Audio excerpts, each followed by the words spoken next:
Doctor की बात सुनकर अभिजीत और निर्मला घबरा जाते हैं। अभिजीत समझ जाता है कि उसका बच्चा अब इस दुनिया में नहीं रहा। वही निर्मला की आंखों से तो आंसू गिरने लगते हैं। आप चुप क्यों हैं? बोलिए ना, ऐसी क्या बात है? मेरी बहू और बच्चा ठीक तो है ना? काश मैं ऐसा कह पाता। गुंजन ने अपना बच्चा खो दिया है, लेकिन हैरानी की बात यह है कि हमें गुंजन के गर्भ में बच्चे का एक भी चिन्ह नहीं मिला। ऐसा कैसे हो सकता है? ऐसा लग रहा है जैसे वो कभी प्रेग्नेंट थी ही नहीं। मुझे तो ये बुद्धि बिल्कुल समझ में नहीं आ रही। मुझे उम्मीद है कि आप लोग मुश्किल समय में गुंजन के साथ खड़े रहेंगे। ये आवाज कैसी? कहीं गुंजन?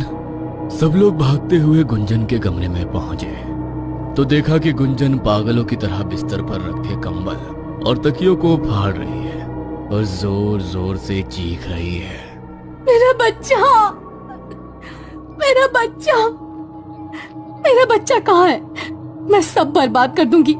मैं अपने बच्चे को कुछ नहीं होने दूंगी। गुंजन की ये हालत देखकर अभिजीत की आंखों से आंसू छलक आते हैं और वो भागकर उसे गले लगाने की कोशिश करता है। गुंजन शांत हो जाओ, सब ठीक हो जाएगा, प्लीज मेरी बात सुनो। अभिजीत के गले लगाते ही गुंजन चीख चीख कर रोने लगती है। अभिजीत, मेरा बच्चा, ये सब मेरे बच्चे के कातिल हैं। मैं इन्हें जिंदा नहीं छोड़ूंगी। अभिजीत, गुंजन को अभी सख्त आराम की जरूरत है। मैं इसे बेहोशी का इंजेक्शन लगा देता हूँ। नर्स कमरे में आती है और जबरदस्ती गुंजन को बेहोशी का इंजेक्शन लगा देती है। अब गुंजन शांत हो चुकी थी। सबने उसे आराम करने के लिए कमरे में अकेला छोड़ दिया। गुंजन की इस हालत का जिम्मेदार मैं ही हूँ। मुझे उसे अकेला छोड़ना ही नहीं चाहिए था। ये तो क्या बोल रहा है बेटा? ये सब तेरी वजह से नहीं, बल्कि उस श्राप की वजह से हो रहा है जो भीलवाड़ा को बर्बाद कर चुका है। मुझे तो लगा था कि वो सारी बातें झूठी थी, मगर आज सब सच देख लिया। अब बस भी करो माँ। आज के जमाने में भी श्राप और भूतों जैसी बातों पर यकीन करते हो। ये सब कुछ नहीं होता। मुझे तो लगता है कि गुंजन को कोई बीमारी हुई है। इस वक्त उसकी मानसिक स्थिति बिल्कुल ठीक नहीं है। मुझे सावित्री को बुलाना ही होगा। वही है जो गुंजन को संभाल सकती है। ये दिल्ली है, जहाँ के एक बड़े अस्पताल में सावित्री काम करती है। वो एक मनोवैज्ञानिक है और ऐसे कई केसेस को साइंस की मदद से हैंडल करती है जिन्हें ये दुनिया भूत का नाम दे चुकी है। सावित्री भूतों में यकीन नहीं करती है। वो इस वक्त कुछ मनोवैज्ञानिकों के साथ एक मीटिंग कर रही थी कि तभी उसके पास किसी का कॉल आता है। क्या? ये कैसे हो सकता है? भाभी कैसी हैं? हाँ, आप बिल्कुल मत कीजिए, मैं कल ही पहुंचती हूँ। क्या हुआ सावित्री जी, सब ठीक तो है ना? जी हाँ, सब ठीक है। सॉरी, पर मुझे एक अर्जेंट केस मिला है तो मुझे जाना होगा। सावित्री ट्रेन से उतरती है। वो अपने हाथ में एक बैग पकड़े हुए गांव की तरफ बढ़ रही है। रास्ते में लोग उसे अजीब निगाहों से देखते हैं। गांव की गलियों में गहराती खामोशी और हल्की हवाओं का शोर माहौल को और रहस्यमय बना रहा है। भीलवाड़ा अभी भी नहीं बदला। वही पुरानी सड़कें, डरे हुए लोग और एक अजीब सी खामोशी। न जाने क्यों मैं जब भी यहाँ आती हूँ मुझे कुछ अजीब वाइब्रेशंस महसूस होती हैं। सावित्री कई सालों बाद अपने गांव लौट रही थी। पिछली रात उसे अपने परिवार से गुंजन के अजीब बर्ताव के बारे में खबर मिली। ये खबर सुनकर उसके मन में कई सवाल उठे जिनका जवाब वो खुद ढूंढने के लिए यहाँ आई थी। सावित्री, तुम आ गई। मुझे पता था तुम आओगी। तुम ही मेरी मदद कर सकती हो। गुंजन के चेहरे पर थकावट और डर साफ झलक रहा था। वो सावित्री को देखते ही गले लग गई। गुंजन, सब ठीक है, तुम बिल्कुल फिक्र मत करो, मैं सब ठीक कर दूंगी। लेकिन तुम इतनी डरी हुई क्यों लग रही हो? बात क्या है? वो बच्चा, वो मुझे हर जगह दिखता है। कभी वो मेरा पल्लू पकड़कर मेरे पीछे पीछे चलता है, तो कभी इसी दरवाजे के पास खड़े होकर माँ माँ चिल्लाता है। उसी ने और मेरा बच्चा, मेरा बच्चा। गुंजन, होश में आओ। यहाँ कोई बच्चा नहीं है। गुंजन, होश में आओ, यहाँ कोई बच्चा नहीं है। सावित्री गुंजन को पकड़कर जोर से हिला देती है और गुंजन का वहम टूट जाता है। ये इतनी तेज हवाओं का झोंका क्यों चलने लगा? खैर, गुंजन चलो अंदर चलते हैं। माँ, माँ, सावित्री मेरी। घर का मुआयना लेने का फैसला लिया। वो बहुत थक गई थी, इसलिए थोड़ा आराम करना चाहती थी। मैं भी कितनी पागल हूँ। पूरे 1 साल बाद मेरी लाडो घर वापस आई है और मैंने उसे खाने तक भी नहीं पूछा। तू ये सब छोड़, जाकर अपने कमरे में आराम कर। मैंने तेरी पसंदीदा दाल बाटी बनाई है, लाती हूँ। हाँ, मेरा कमरा, कितना सुकून मिलता है अपनी पुरानी चीजों को देखकर। लेकिन ये रोने की आवाज कहाँ से आ रही है? सावित्री अपने कमरे में बैठी थी, लेकिन गुंजन के कमरे से आती सिसकियों ने उसे बेचैन कर दिया। उसने तुरंत कमरे की ओर रुख किया। दरवाजा खोलते ही उसे भीतर का भयावह दृश्य दिखा। सावित्री, तुम आ गई, मुझे बचा लो, मुझे कुछ हो रहा है। गुंजन पलंग पर बैठी थी, लेकिन उसकी आंखों में एक अजीब सी घबराहट और थकावट साफ झलक रही थी। उसका चेहरा पीला पड़ चुका था और वो अपने हाथों को बार बार देख रही थी, जैसे कुछ छूट गया हो। भाभी, ये क्या हाल बना रखा है? तुम इतनी घबराई हुई क्यों हो?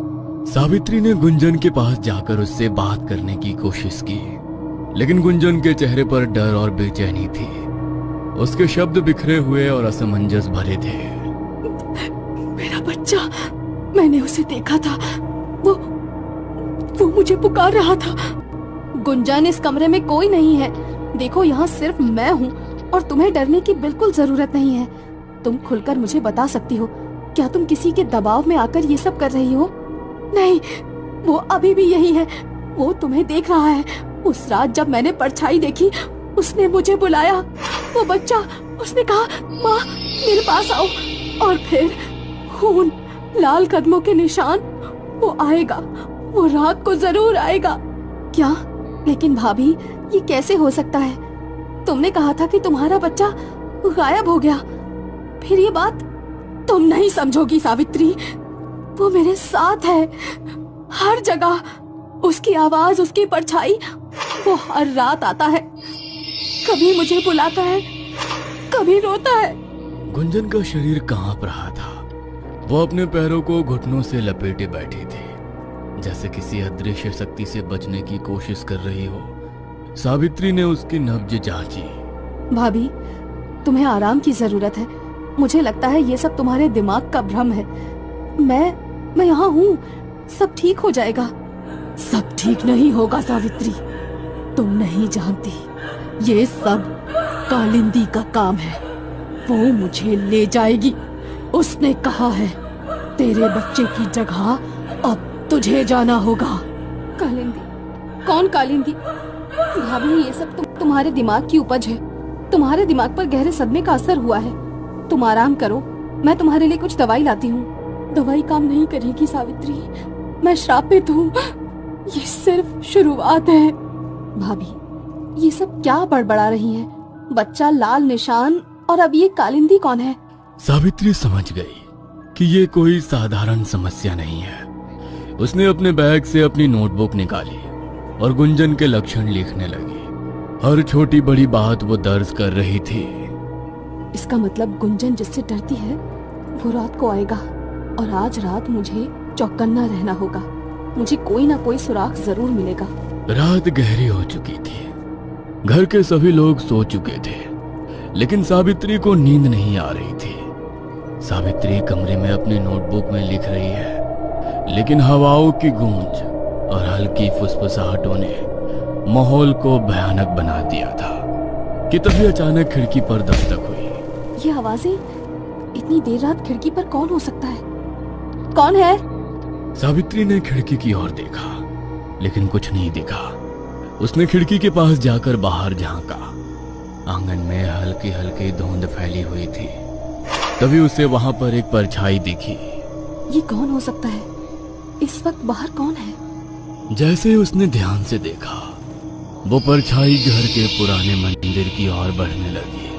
बिना किसी हिचक के सावित्री ने दरवाजा खोला और उसके पीछे पीछे चल दी। मंदिर तक पहुंचने पर उसने देखा कि दरवाजे पर लाल कदमों के निशान थे। खून जैसा लगने वाला द्रव्य नीचे बह रहा था।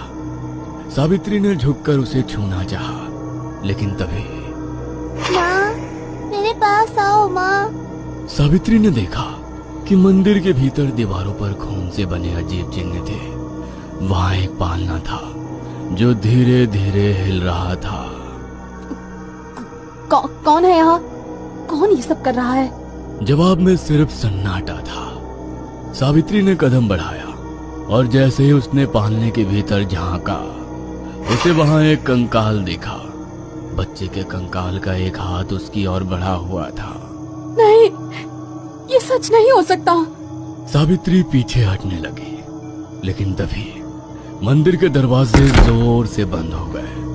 वो भागने की कोशिश कर रही थी जब उसकी आंखों के सामने लाल रोशनी चमकी। मंदिर में अचानक एक चेहरा प्रकट हुआ। ये कालिंदी का चेहरा था। उसकी आंखें गुस्से और दर्द से जल रही थी। वो सावित्री की ओर बढ़ रही थी। ये श्राप मैंने दिया है, लेकिन ये दर्द तुम सब ने मुझे दिया था। अब कोई इसे नहीं रोक सकता। सावित्री ने अपने पूरे दम से चीख मारी और दरवाजा खोलने की कोशिश की।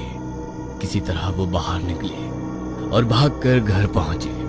उसकी सांसें तेज चल रही थी। तुम भी देखाई है ना? अब तुम जान गई कि ये सब सच है। गुंजन के साथ घर के बाकी लोग भी बाहर आ गए। सावित्री का शरीर मानो जम सा गया हो।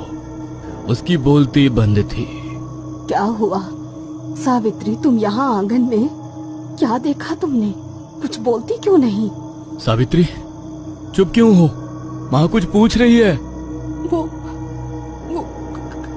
कालिंदी कालिंदी। सावित्री को अब एहसास हो गया था कि ये घटना सिर्फ कल्पना नहीं थी। वो गुंजन की बातों पर यकीन करने लगी। लेकिन सवाल ये था कि क्या वो घर वालों को सच बता पाएगी? आखिर कौन है ये कालिंदी और क्या श्राप दिया है उसने भीड़ वाला को? सावित्री कैसे पहुंचेगी कालिंदी तक? जानने के लिए सुनते रहिए कालिंदी की श्राप। सावित्री, तुम भी गुंजन की तरह कुछ भी बोले जा रही हो। तुम अपने कमरे में वापस चलो चलो। अभिजीत सावित्री को पकड़कर वापस उसके कमरे में ले जाता है कि तभी उसकी नजर दीवार पर पड़ती है जहां खून से लिखा था, मेरा श्राप सब बर्बाद कर देगा, तुम किसी को नहीं बचा पाओगी। ये मेरे कमरे में किसने लिखा? शायद गुंजन सही थी। कोई तो है जो हम सब पर नजर रखे हुए है। इससे पहले कि वो किसी को नुकसान पहुंचाए, मुझे उसे रोकना होगा। लगता है कोई हमारे परिवार के साथ घटिया मजाक कर रहा है। वो गुंजन को पागल साबित करना चाहता है, मगर मैं ऐसा होने नहीं दूंगा। नहीं भैया, ये कोई मजाक नहीं, बल्कि किसी बड़ी शक्ति का जाल है। मुझे कल गांव जाकर इसके बारे में पता करना ही होगा। अभी आप जाकर माँ को संभालिए, मैं गुंजन भाभी के पास जाती हूँ। हमें उन्हें अकेला नहीं छोड़ना चाहिए। अभिजीत वहां से चला जाता है और सावित्री गुंजन के कमरे में आकर उसके पास बैठ जाती है ताकि गुंजन आराम से सो सके। मगर रात के भयानक दृश्य ने सावित्री को झकझोर कर रख दिया था। उस कालिंदी का चेहरा, बच्चे के रोने की आवाज, सब कुछ इतना खतरनाक था कि उसे अब तक यकीन नहीं हो रहा था। सावित्री रात भर नहीं सो पाई। उसकी आंखों में डर और सवालों का समंदर था। उसने गुंजन के बगल में बैठकर पूरी रात उसकी तबीयत का ख्याल रखा, लेकिन उसके मन में एक ही बात घूम रही थी, ये सब क्या हो रहा है और क्यों? सावित्री बेटी, तुम रात भर नहीं सोई। ये सब तुम्हारे बस का नहीं है। हम जिस श्राप के नीचे जी रहे हैं उसे कोई बदल नहीं सकता। गुंजन की किस्मत में अगर मर जाना ही लिखा है तो यही सही, लेकिन मैं अपनी बेटी को मौत के मुंह में नहीं ढकेल सकती। माँ, आप ये कैसी बातें कर रही हैं? मैं गुंजन भाभी को कुछ नहीं होने दूंगी। आप बस मुझे ये बताइए कि क्या इस गांव में कोई है जो कालिंदी के बारे में कुछ जानता हो? पुरोहित नारायण। इस कालिंदी का हल तुम्हें पुरोहित नारायण के अलावा कोई नहीं बता सकता। पुरोहित नारायण कौन है वो और उन्हें कैसे पता होगा? बेटा, नारायण बाबा इस गांव के सबसे बड़े ज्ञानी हैं। उन्होंने कालिंदी की कहानी अपनी आंखों से देखी थी। कहते हैं उन्होंने ही कालिंदी का अंतिम संस्कार किया था। अगर किसी को इस श्राप के बारे में पता होगा तो वो बस वही है, मगर आज तक उन्होंने श्राप के बारे में किसी को नहीं बताया। जब भी कालिंदी का कहर इस गांव पर पड़ता है तो वो एक पूजा कर कर उसे शांत कर देते हैं। मुझे नहीं लगता कि वो तुझे इस बारे में कुछ भी बताएंगे। सावित्री को ये सुनकर हैरानी हुई कि सब कुछ जानने के बाद भी वो बाबा कुछ नहीं कर रहे। खैर, पुरोहित नारायण के बारे में उसने पहले कभी नहीं सुना था, लेकिन अब उसके पास और कोई रास्ता नहीं था। ठीक है माँ, मैं आज ही उनसे मिलने जाऊंगी।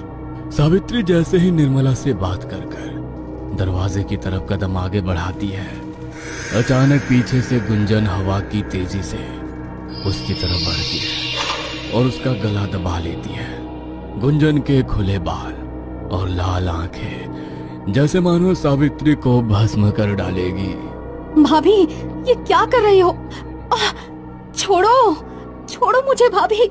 ये क्या कर रही हो बहू? छोड़ो उसे, वो मर जाएगी। मैं कहती हूँ छोड़ो उसे। मेरा श्राप तोड़ेगी, मुझसे टकराएगी, मैं तुझे नहीं छोड़ूंगी। तू होती कौन है मुझसे टकराने वाली?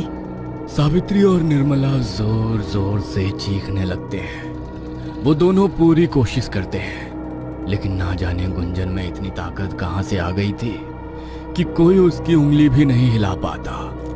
इतनी आवाज सुनकर अभिजीत और उसके बाबूजी भी कमरे में आ जाते हैं और सावित्री को बचाने की कोशिश करने लगते हैं। अभिजीत गुंजन को एक खींच कर थप्पड़ मारता है। गुंजन, होश में आओ, पागल हो गई हो क्या? सावित्री को जान से मारना चाहती हो? ये हम सबको मारना चाहती है। मुझे तो लगता है कालिंदी बस एक बहाना है। ये हमारे परिवार को मारकर सारी जमीन हड़पना चाहती है। बस करो माँ, इसमें भाभी की कोई गलती नहीं है। इस वक्त उनका शरीर उनके कब्जे में नहीं है। सावित्री गुंजन को जमीन से उठाकर बिस्तर पर लेटा देती है। गुंजन इस वक्त बेहोश थी। सावित्री उसके सर पर हाथ फेरती है। मुझे माफ कर दो भाभी, मगर भरोसा रखना, मैं सब ठीक कर दूंगी।